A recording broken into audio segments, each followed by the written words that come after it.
अस्सलाम वालेकुम प्यारे व्यूवर्स। उम्मीद है कि आप सब लोग खैरियत से होंगे और मैं आपकी खैर ने एक मतलूब चाहती हूँ।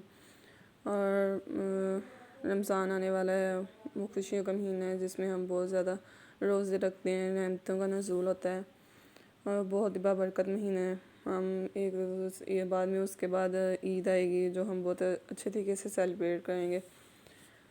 और रमज़ान खूब तैयारियाँ चल रही होंगी आप लोगों की। सब लोग रमज़ान का बेसब्री से इंतज़ार कर रहे हैं।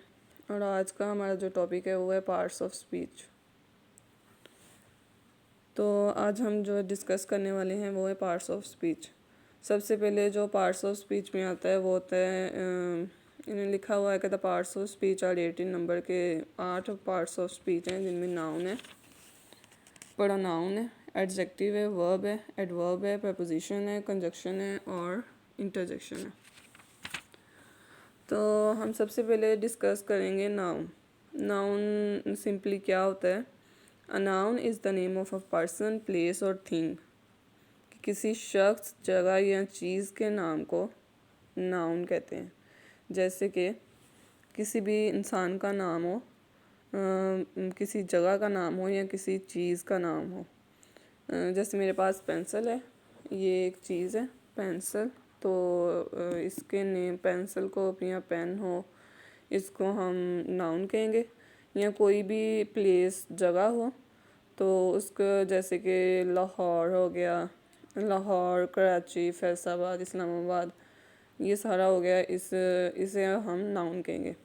और किसी शख्स का नाम हो, जैसे कि अली, उस्मान, रिदा, जैसे इस तरह से नाम हो गए, वो भी नाउन ही होगा।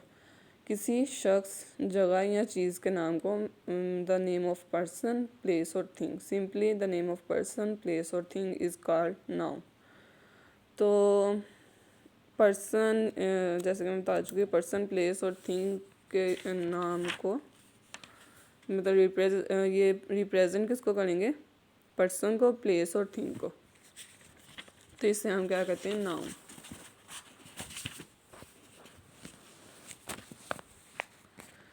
और आगे है प्रोनाउन। जैसे नाउन के साथ पी आर ओ, प्रोनाउन लगा दिया जाए तो पी आर ओ, प्रो लगा दिया जाए, वो प्रोनाउन बन जाता है। और जैसे वो नाउन के लिखा हुआ है, the word which is used in place of a noun do wide it's repetition, कि जो नाउन है उसके साथ हम कुछ भी उसके एट द रिप्लेस करके उसके साथ लगा दें। जैसे कि नाम होता है, असलम होता है, तो हम उसकी जगह पे उसे रिप्लेस करके ही लगा देते हैं।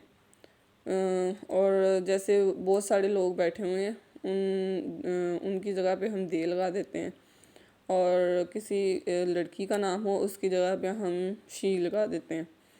और किसी बहुत सारे लोग हों, वी लगा देते हैं। इस तरह किसी नाम और किसी शख्स, जगह या चीज़ के साथ उसको रिप्लेस जब किया जाता है तो तब हम जिस वर्ड के साथ या किस रिप्लेस किया जाता है तो उसे हम प्रोनाउन कहते हैं। जैसे he, she, it, I, we, you, they, ये। The word which is use in place of noun, कोई रेपिटेशन ना हो, जिस तरह हम असलम असलम दोबारा दोबारा नहीं लिख सकते। एक हम बना रहे हैं पैराग्राफ तो उसमें हम उससे दोबारा रिपीट नहीं कर सकते कि असलम है तो हम उससे आगे असलम ही लिखते जाएं, तो इस तरह हम रिपीट नहीं कर सकते। तो इसलिए उसकी जगह पे हम रेपिटेशन से बचने के लिए उसकी जगह पे हम ही, शी, इट या वी, दे, यू का इस्तेमाल करते हैं। तो इसे हम प्रोनाउन कहते हैं। जैसे कि उन्होंने एग्जांपल्स दी हुई हैं, you don't know her, we shall go to see them. इसी तरह अगर हम इसे हम प्रोनाउन कहते हैं, the word which is used in place of noun. और नाउन क्या होता है? किसी शख्स, जगह या चीज़ के नाम को, the name of person, place और thing, noun is called noun. और आगे है एडजेक्टिव। और एडजेक्टिव का ये है कि ये जो है, a word that qualifies and adds to the meaning of a noun. और अ प्रोनाउन, कि वो वर्ड जो कि नाउन और प्रोनाउन को क्वालिफाई करता है उसको हम एडजेक्टिव कहते हैं। जो उसकी सिफ्त बयान करता है, कुछ ख़ास मीनिंग देता है उसे।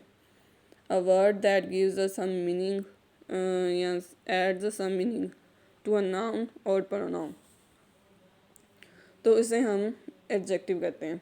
जैसे कि she is a pretty girl, कि वो खूबसूरत लड़की है। वो नाउन के बारे में बता रहा है कि वो लड़की के बारे में बता रहा है कि वो कैसी है, खूबसूरत है। She is a pretty girl.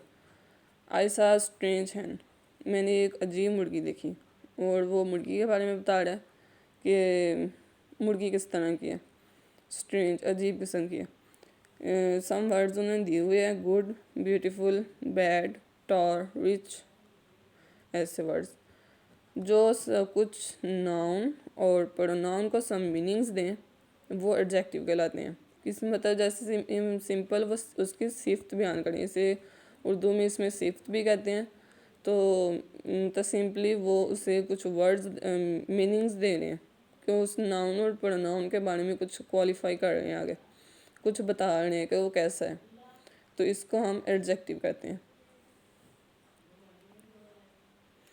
और वर्ब क्या होता है, जो कि सम एक्शंस जो हो, a word that expresses an action, movement और एग्जिस्टेंस, जो किसी होने को, कोई चीज़ होने को, कुछ happen, some a word that expresses some action, कि जो किसी चीज़ के होने को बयान करे। अ वर्ड जो that expresses some action, movement, जो किसी चीज़ के होने को मतलब कुछ एक्शन हुआ है, कोई वर्क हुआ है, कोई मूवमेंट हुई है, तो उसको हम वर्ब कहते हैं। तो जैसे कि birds fly in the air, परिंदे आसमानों में उड़ते हैं, और ये वर्क हुआ है, मतलब वो उड़ रहे हैं। Birds fly in the air. They are laughing heartily, तो वो हंस रहे हैं, खुशी से हंस रहे हैं। दे आर लाफिंग हार्टली, तो ये वर्क हुआ है, मतलब वो क्या करें, हंस रहे हैं।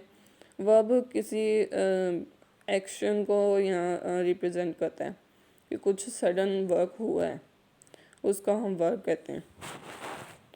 और एडवर्ब जो होता है, an adverb is a word which adds to the meanings of a verb, an adjective और एन अदर एडवर्ब, जो ये मीनिंग्स देते हैं वर्ब और एडजेक्टिव को। एडवर्ब वर्ब के साथ एडवर्ब, कि वो ये मीनिंग दे रहा है वर्ब को। The word which gives meaning to a verb is called adverb. An adverb is a word which adds to the meanings of a verb and adjective, जो कि एडवर्ब और मतलब वर्ब और एडजेक्टिव को कुछ मीनिंग दे रहा है। एड, जिस तरह हम सिंपल कहते हैं ऐड, वर्ब के साथ हम कुछ मीनिंग्स ऐड कर दें तो एडवर्ब बन जाता है, जो कि वर्ब को कुछ मीनिंग देता है, एंड उसे हम एडवर्ब कहते हैं। जैसे कि हैप्पीली, लो, स्लोली, फास्टली कभी नहीं होगा, फास्ट ही रहेगा, fast. I have almost finished my work, मैं अपना काम ख़त्म कर चुका हूँ। ऑलमोस्ट जो है वो मीनिंग दे रहा है वर्क को। People should loudly and killed the beast, लोग शुड नहीं था, shouted, people shouted loudly and killed the, peoples के बारे में उसे कुछ मीनिंग दे रहा है वर्ब एंड एडजेक्टिव, जो कि वर्ब और एडजेक्टिव को कुछ मीनिंग दे तो वो एडवर्ब कहलाता है।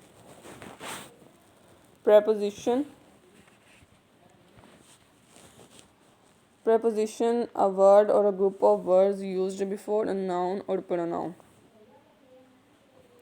जैसे कि preposition होती क्या है कि जो कुछ वर्ड्स होते हैं जो हम इस्तेमाल करते हैं यूजेस बिफोर नाउन और pronoun में हम इस्तेमाल करते हैं, जैसे is, at, on, before, after, तो ये प्रपोजिशन होती है जिन्हें उर्दू में हर्फ जार भी कहा जाता है। तो वो कुछ प्रपोजिशंस ऐसे होते हैं जो हाँ एक सेंटेंस को कंप्लीट करने के लिए उसमें हम दरमियान में ऐड कर देते हैं। This gift is to you from Ambar. तो टू हमने इस्तेमाल किया, ये प्रपोजिशन होगी। In, on, from, to, out of, with, of. तो प्रपोजिशन ग्रुप ऑफ वर्ड्स होते हैं जो कि कुछ जो ऐड किए जाते हैं नाउन और प्रोनाउन में उसको फिक्रे को कंप्लीट करने के लिए।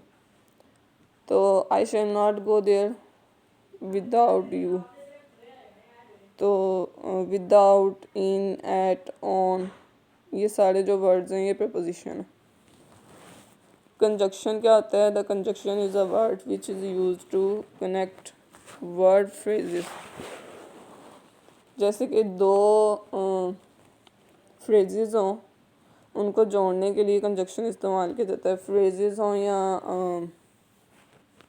कुछ वर्ड्स हों या फ्रेजेस हों, एक कंप्लीट फिक्रा बनाने के लिए उनमें जैसे आइदर, एंड, बट और बिकॉज है। तो ये conjunction is a word which is use to connect words और फ्रेजेस, जो दो जुमलों को आपस में मिलाने के लिए इस्तेमाल होते हैं। जैसे कि Zahid and Shahid are going to the bazaar. उन्होंने एक कंप्लीट सेंटेंस दिया हुआ है लेकिन वो दो अलग फ़िक्रात हैं। जाहिद है तो उन्होंने उसको जोड़ने के लिए एंड का इस्तेमाल किया हुआ है। जैसे आई शैल मैनेज इट, ये एक फ्रेज़ है। दो इट इज़ क्वाइट डिफ़िकल्ट, ये भी इट इज़ क्वाइट डिफ़िकल्ट, ये भी एक फ्रेज़ है। तो इन दोनों को मिलाने के लिए उन्होंने दो का इस्तेमाल किया कि जो वो वर्ड्स या फ़िक्रात जो कि दो फ्रेजेस को मिलाने के लिए इस्तेमाल होते हैं वो कंजक्शन कहलाते हैं। इंटरजेक्शन वो होते हैं, and interjection is a word that expresses some sudden feelings. जो हमारी इमोशंस को बयान करते हैं वो इंटरजेक्शन कहलाते हैं। जैसे हुर्रा, लास, ब्रावो और ये वर्ड हो गए जो हमारी इमोशंस को बयान करें, हमारी फीलिंग्स को, वो इंटरजेक्शन कहलाते हैं। उम्मीद है कि आप लोगों को ये वीडियो बहुत ज़्यादा पसंद आई होगी और इसको सब्सक्राइब करें, शेयर करें और लाइक करें और दुआ में याद रखें। अल्लाह हाफिज़।